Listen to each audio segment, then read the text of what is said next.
tous, bienvenue dans notre édition régionale. Voici nos principaux titres. L'épidémie de dengue gagne du terrain. L'épidémie de dengue se renforce. Selon la cellule de veille sanitaire, tous les indicateurs sont au rouge. Parmi les zones les plus touchées, la région du Moule, Sainte-Anne et Saint-François. Pourtant, nombre des habitants affirment avoir respecté les consignes de la DAS concernant l'élimination des gîtes larvaires. Le principal vecteur de la maladie est bien évidemment ce moustique, l'Aedes aegypti. Le reportage de Steve Prudent et Christian Danquin. Et Jean-Loup Chaper est notre invité. Bonsoir. Bonsoir. Merci d'être avec nous. Vous êtes donc médecin épidémiologiste à la cellule de l'INVS en région, l'Institut de veille sanitaire.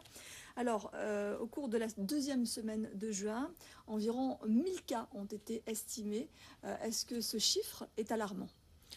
Alors c'est un chiffre. Les cas effectivement cliniquement évocateurs depuis le début de l'épidémie, environ 9800 cas, c'est à peu près ça. Des cas hospitalisés également biologiquement confirmés, 126. Oui. Un décès malheureusement. Oui. L'année n'est pas encore terminée. On vient à peine d'entrer en saison cyclonique.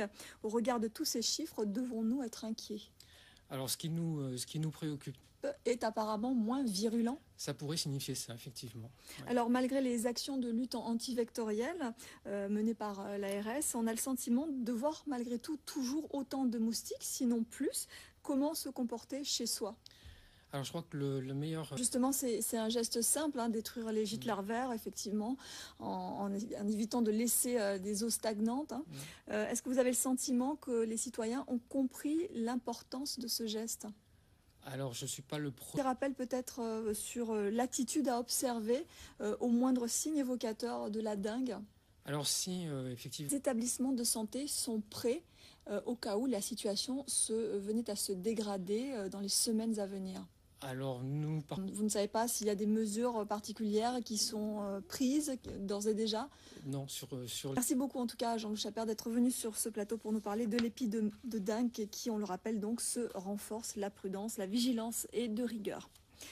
On revient à présent sur le scandale sanitaire du chlordécone. Après la conférence de presse de lundi qui a rendu public les résultats de l'étude sur le chlordécone et le cancer de la prostate, Harry Durimel réagit ce soir.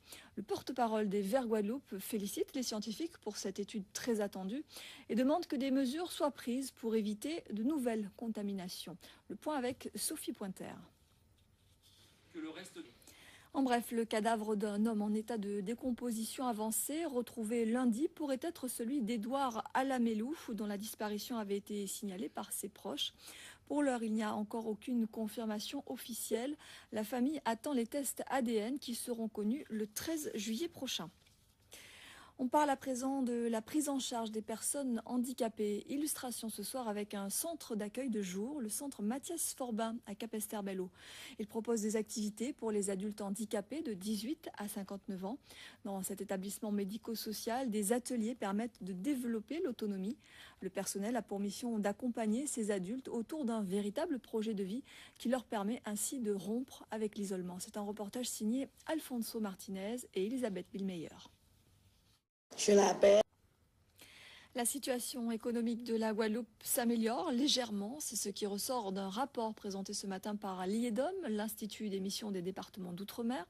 Une progression lente malgré tout qui reste inférieure à ce que l'on attendait pour cette première période de l'année. Le point avec Jérôme Bouécas et Daniel Quérin. En bref, la généralisation du revenu de solidarité active dans les départements d'outre-mer à Saint-Barthélemy, Saint-Martin et Saint-Pierre-et-Miquelon. La ministre de l'Outre-mer a présenté cette ordonnance qui fixe les dispositions nécessaires à la mise en œuvre du revenu de solidarité active dans ces territoires à compter du 1er janvier 2011. L'allocation sera servie dans des conditions identiques à celles de l'Hexagone. Les honneurs militaires funèbres aux soldats français d'origine guadeloupéenne. Steve Kokol a été tué en Afghanistan vendredi dernier lors d'une attaque. Il était âgé de 29 ans. Hubert Falco, le secrétaire d'État à la Défense et aux anciens combattants, lui a rendu hommage. C'était cet après-midi à Tarbes. Le reportage commenté par Louis Hodvas.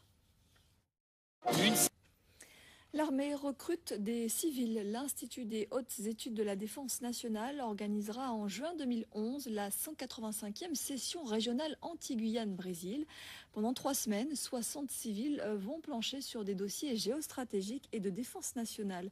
Une session qui se prépare longtemps à l'avance, comme nous l'explique Eric Stimfling. L'Iguaflore, l'interprofession guadeloupéenne de fruits, légumes et d'horticulture, a organisé sa première assemblée générale ordinaire à Bémao. Une année après sa création, c'est l'occasion de dresser un bilan sur les activités et les actions menées. Mais il faut à présent aussi se pencher sur des perspectives de développement qui vont permettre de pérenniser la structure. Paul-Henri Scoll, Philippe Grenier.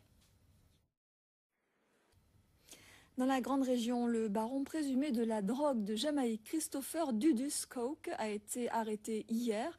Sa traque avait provoqué de violents affrontements, souvenez-vous, fin mai à Kingston, la capitale, qui avait fait au moins 73 morts civiles.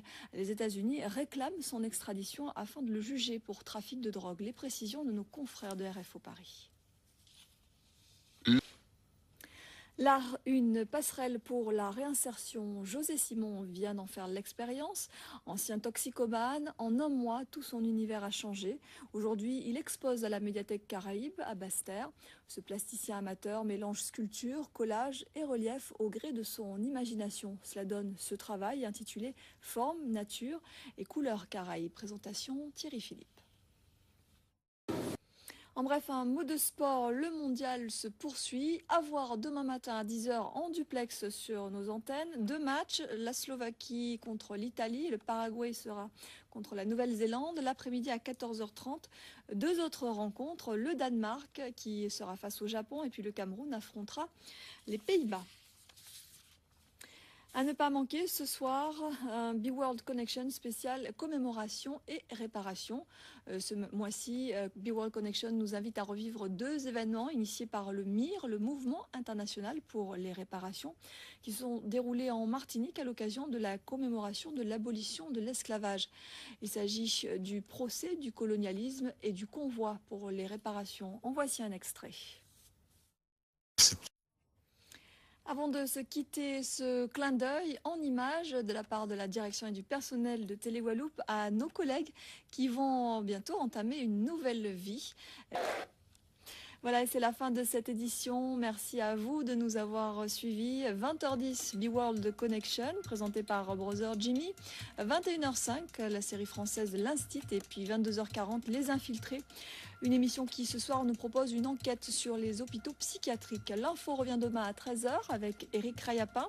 Nous, on se retrouve à 18h40 pour les titres dans En attendant l'info avec Jean-Charles Martirfal.